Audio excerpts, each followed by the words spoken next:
Olá, começamos mais um programa de entrevistas sobre inovação, denominado Marcos Inovação, e hoje nós temos como convidado especial o Luiz Gustavo Comelli. O Comelli eu conheço desde a época que ele trabalhava no Sebrae Paraná, junto com o César Rissetti. O César Rissetti agora foi para o Sebrae Nacional e o Comelli está no Distrito. O assunto de hoje é inovação aberta, mas nós vamos começar por inovação corporativa. Por que, Comelli, esse processo se tornou tão importante nessa época? Olá, Marcos, tudo bem? Muito obrigado pelo convite aí, bom esse histórico, né? Essa questão de jornada de Sebrae aí, o quanto tempo a gente se conhece trabalhando com inovação. Realmente, agora é um tema muito em voga, né? A inovação corporativa, a inovação aberta, essa urgência pela inovação, coisas que a gente já vinha tratando há um bom tempo dentro do mercado e que, com a questão da pandemia, acelerou-se muito o processo de digitalização das operações, dos processos, né? Como sobrevivência, inclusive, e funcionamento das empresas. E aí isso tornou agora uma pauta quentíssima, né? E a urgência por se digitalizar, por transformar e por entender que a inovação ela é um pilar fundamental da sobrevivência e da competitividade dos negócios, a gente agora precisa falar, e não só falar, mas fazer inovação na prática. Então, de um ano para cá, esse tema ficou não mais como uma sugestão de pauta nas corporações, mas como uma condição de sobrevivência, né? Comelli, nós podemos contextualizar sobre modelos de inovação, como a de inovação fechada, P&D e fornecedores, para chegar no modelo de inovação aberta de ecossistema? Podemos. Essa é uma forma de pensar, né? Hoje, se a gente puder traçar um paralelo entre o que tem sido feito ao longo das últimas décadas sobre inovação, a gente caracteriza geralmente como uma inovação fechada, porque, em geral, todo o processo de construção de novos produtos, de melhoria, ela era feita dentro da empresa, com todos os recursos abarcados ali dentro das organizações, né? As nossas empresas, desde o processo aí de Revolução Industrial, mas chegando no final do século passado, aí nessa transição, eles se concentraram muito em internalizar os recursos de toda a inteligência. Então, foram embarcando áreas de tecnologia, marketing, dados e também outras áreas que suportam, né, a pesquisa e desenvolvimento de novos produtos. Então, aí ficou muito indoor o conhecimento, e o que a gente percebe agora é que destravar essa busca por soluções, né, olhando para o ecossistema externo, está sendo dolorido para algumas organizações, as mais convencionais, mais tradicionais. Então, a gente consegue contextualizar que a inovação antes se dava no âmbito de stakeholders, numa demanda da grande empresa, muito em ir buscar pontualmente o que ela precisa, porque ela já tinha os recursos e o conhecimento para grande parte do que ela precisava. O mundo mudou, hoje não é assim, as organizações já não detêm todo o conhecimento necessário para responder rapidamente ao mercado. Então, isso também tem transformado a forma como as áreas das organizações têm buscado resolver os seus problemas do cotidiano. Comelli, essa necessidade de inovar, particularmente na inovação aberta, exige uma mudança de cultura. E aí o resultado não vem tão rápido, é isso mesmo? É isso mesmo, né? Por mais que a gente fale muito de tecnologia associando a inovação, a gente sabe que a tecnologia ela é produzida e utilizada pelas pessoas, né? Então, assim, como é que a gente consegue mudar um formato? Vamos olhar lá, né, Marcos, para como a gente se formou, onde a gente estudou, quem nos ensinou, como a gente aprendeu ao longo desses anos todos. E isso está muito enraizado na formação do indivíduo ou na carreira profissional dessas lideranças que têm que tomar decisões hoje sobre novos formatos. Então, romper isso ainda é uma barreira. O hábito, o comportamento, as práticas que estamos exercendo ao longo de toda a nossa carreira, de repente precisam ser alterados. Então, a inovação ela vai se dar mais rápida se ou quanto os seus líderes, gestores e quanto os seus colaboradores assumirem novas práticas, novos modelos de executar as tarefas, encontrar novas perspectivas. É por isso que a gente diz que a mudança de cultura ela é feita de médio e longo prazo. Isso a gente já diz na ciência da administração há muito tempo, e a gente sabe também que dentro desse processo não basta só contratar tecnologia. Não adianta eu trocar, né? Vamos pegar um exemplo aqui, um caminhão, né, com poucos recursos eletrônicos por um caminhão autônomo, semi-autônomo, se o motorista ainda é o mesmo, né, que ainda não domina, por exemplo, não tem a destreza de tecnologia para poder explorar os recursos desse novo sistema, dessa nova máquina ou dessa nova ferramenta. Então as pessoas são fundamentais no processo e infelizmente ainda a gente não consegue virar a chave tão rapidamente com as pessoas, né? Comelli, vamos falar um pouco sobre liderança na inovação. O quão importante é a liderança para que haja inovação numa empresa? Pois é. Em geral, dentro das hierarquias, dos sistemas organizacionais das empresas, a gente sabe que temos tomadores de decisão, né? A maior parte das empresas hoje tem modelos hierárquicos com papéis e tomadores de decisão muito definidos. E esses líderes é que são responsáveis por conduzir a organização, tanto para garantir a execução e o sucesso do que ela tem planejado e tem feito agora, quanto para o futuro, por manter a competitividade, por manter a liderança de mercado, por ampliar market share. Então, os líderes são as pessoas-chave. Muito se fala em que a gente precisa trabalhar na base, a mudança da organização, mas a gente tem percebido em diversos projetos que a gente tem feito ao longo desse tempo, que a grande barreira cultural vem da cabeça do líder, em parte porque ele está congestionado de decisões do cotidiano e tem que responder isso, e em parte porque não sobra tempo para pensar e entender mercado e como ele está se transformando, e principalmente em parte porque esse líder foi formado sobre uma perspectiva do que ele tem ali levar para fora. Ele tem pouca habilidade, pouca destreza de ir lá fora buscar o que ele precisa. Do que eu estou falando? Falando de conceitos de customer centricity, estou falando de uma cocriação com parceiros, de mudanças no comportamento social, em gerações, nos indivíduos e no comportamento do consumidor, que da distância que boa parte dos líderes estão, eles não conseguem perceber em tempo de tomar decisões rápidas. Então, quando a gente trabalha com uma empresa no seu processo de inovação e transformação digital, a gente tem um discurso muito forte para o papel do líder, porque é ele que é o garantidor da nova estratégia, o implementador e o interlocutor dessa jornada. Sem ele, o liderado fica perdido e a organização não anda. Muito bem. O Distrito foi eleito como o melhor hub de inovação do Brasil. Você poderia falar um pouco sobre os processos? Porque os ciclos de desenvolvimento de grandes empresas geralmente são mais espaçados, não é isso? Uhum. Correto, né? A gente foi eleito aí pelo Startup Awards em 2020 como o melhor hub de inovação do Brasil. Isso é um fruto de um trabalho fortíssimo que a gente tem feito junto ao ecossistema. Hoje a gente tem mais de 450 startups no nosso ecossistema do Brasil inteiro, de diversos verticais.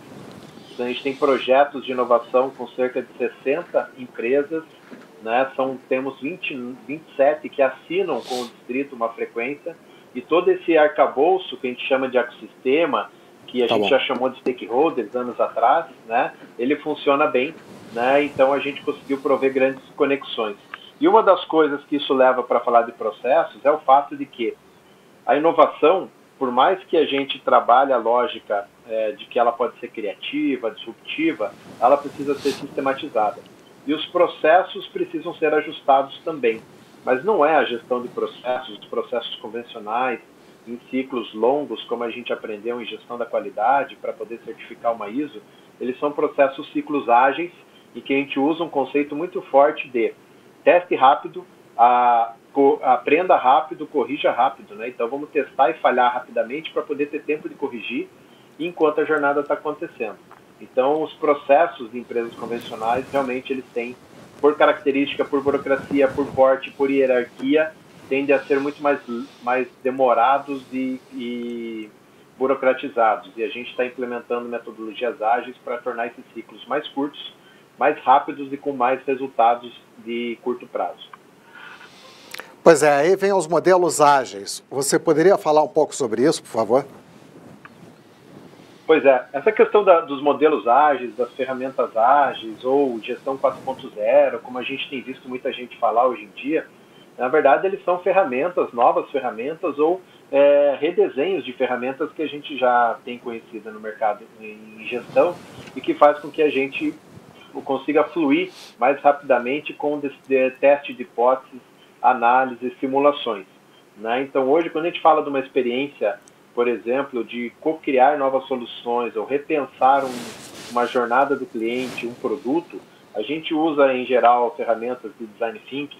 Quando a gente usa, depende de organizar o trabalho em lotes ou tentar realizar tarefas rapidamente com times multidisciplinares, a gente utiliza conceitos de design sprint, né? A gente tem uma cultura para ferramentas ágeis, o que suporta por trás a metodologia ágil de gestão? Uma cultura data-driven, ou seja, a gente precisa ter uma cultura orientada de arquitetura e preparação de dados para facilitar a tomada de decisão dos seus gestores, da sua organização. E óbvio que a gente busca fazer isso em tempo real. O mundo hoje está quase tudo em tempo real, a gente precisa responder assim. Então, quando a gente fala de ferramentas e conceitos ágeis, a gente está sistematizando ciclos de testes e hipóteses mais rápidos, principalmente suportado por uma estrutura de dados que nos permitem ler, analisar e decidir em praticamente tempo real sobre uma determinada situação da empresa, seja qual ela for. Essa é basicamente uma visão simplista, né, mas uma visão de como a gente tem olhado para metodologias ágeis de gestão. Comelli, o que você mais ouve quando conversa com grandes empresas que querem se aproximar de startups? Essa questão é interessante, né? Porque a gente, quando recebe aí no distrito muita gente para conversar, eu recebo aí vários diretores, né, e alguns presidentes também de organizações, eles vêm conhecer, vêm tateando, porque eles querem mais entender que mundo é esse, né? Fala-se muito de conexão com startups, né? Mas como é que é isso? Que mundo é isso? O que é exatamente uma startup? Como é que eu converso com ela? Há muita desconfiança na chegada, porque, em geral, é um mundo desconhecido, né? A gente não sabe, ou a maioria não sabe, o que está por trás, por exemplo, do modelo de negócio de operação de um Uber, né? Do modelo de negócio de um iFood. Então, você consegue enxergar uma ponta, então os empresários ou líderes têm vindo para nós, perguntando muito, querendo saber quem é quem, como é que é essa aproximação, por onde começa, né? Então, parece que a gente está com dois mundos distintos, numa transição. Então, o pessoal ainda quer saber quem são, como são. Certa vez, um presidente de uma multinacional, visitando a gente aqui em Curitiba, ele, antes de entrar no espaço, ele estava recebendo ele perguntou, mas eu vou encontrar gente ali de pantufa, né? Será? Né? Então, assim, vê um pouco do estereótipo, né, que a gente tem dentro desse cenário, mas que depois, ao longo da construção, do amadurecimento, da aproximação, das conexões que a gente faz, a gente consegue mostrar para essa empresa que existem aí condições seguras de se relacionar com inovação mais disruptiva e com modelos diferentes de conexão. E as startups que estão dentro do distrito, elas interagem entre si ou não?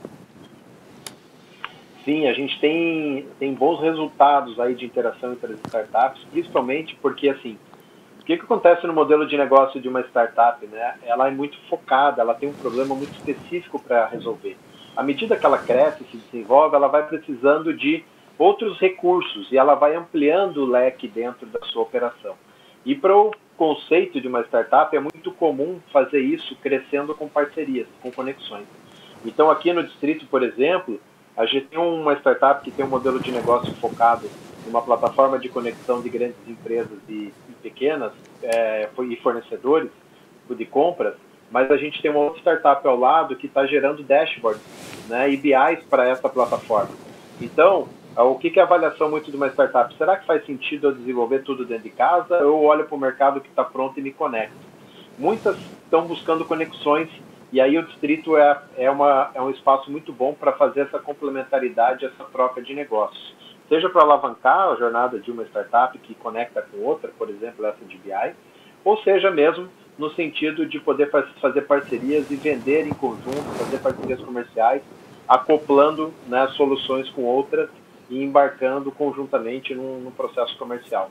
Então isso tem acontecido muito aqui no distrito, a gente faz isso no hub físico aqui em Curitiba e São Paulo, mas a gente, depois que subiu o programa virtual, a gente está fazendo isso em nível nacional e tem vários casos, inclusive de M&As, né? Inclusive de associações de startup que estão se juntando e que encontraram essa complementariedade dentro do distrito. Então, é uma das nuances aí que a gente tem tornado cada vez mais orgânico, isso que é mais importante quando a gente fala de um hub de inovação.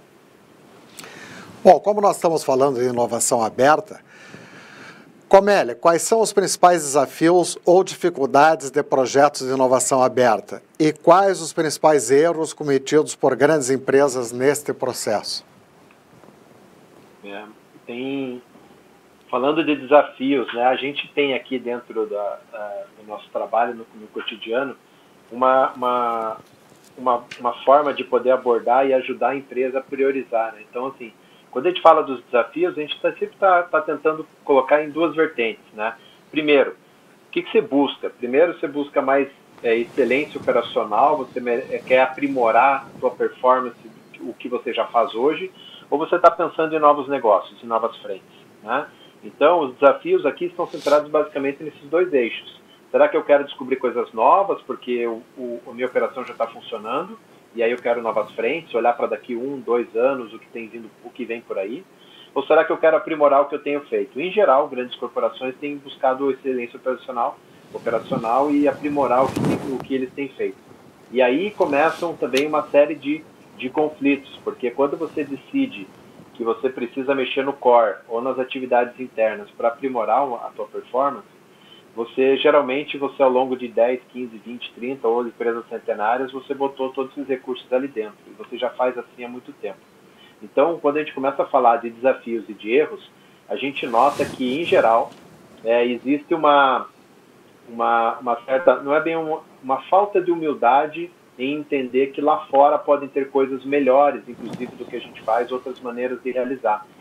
Os grandes erros aí eu consigo botar um distrito dentro da minha organização. Eu mesmo faço meu hub lá dentro, junto peças e executo isso.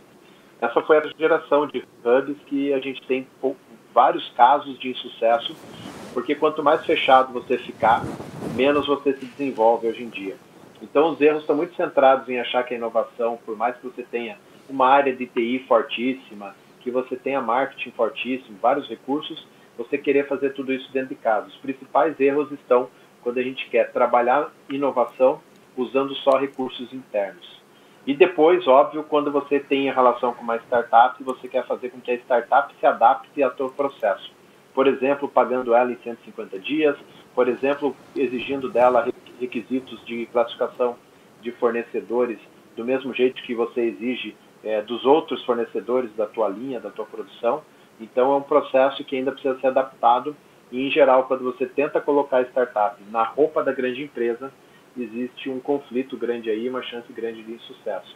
Tem que haver uma mescla de processos, condições mínimas de governança, segurança, com a inovação e agilidade de uma startup para poder fazer a inovação acontecer de fato. Bom, eu agradeço ao amigo antigo, Luiz Gustavo Comelli, pela excelente entrevista, e eu deixo agora a palavra para as suas considerações finais. Marcos, tem que agradecer, né? Agradecer bastante a você aí mais uma vez, para a gente poder se reconectar, continuar falando de inovação dentro das nossas jornadas, né? Desde aí de época de Copel, Sebrae e tudo mais, é um prazer. Fico sempre à disposição. Para quem quiser acompanhar, né, um pouco do trabalho do distrito ou conversar um pouco mais, pode me chamar nas redes sociais aí, principalmente LinkedIn, Gustavo Comelli, e aí a gente pode ir trocando conexões por lá. E aí agradeço e desejo todo sucesso a vocês com o trabalho da Future Inove e também com esse programa de marcos de inovação. Maravilha, muito obrigado. Obrigado, Marcos.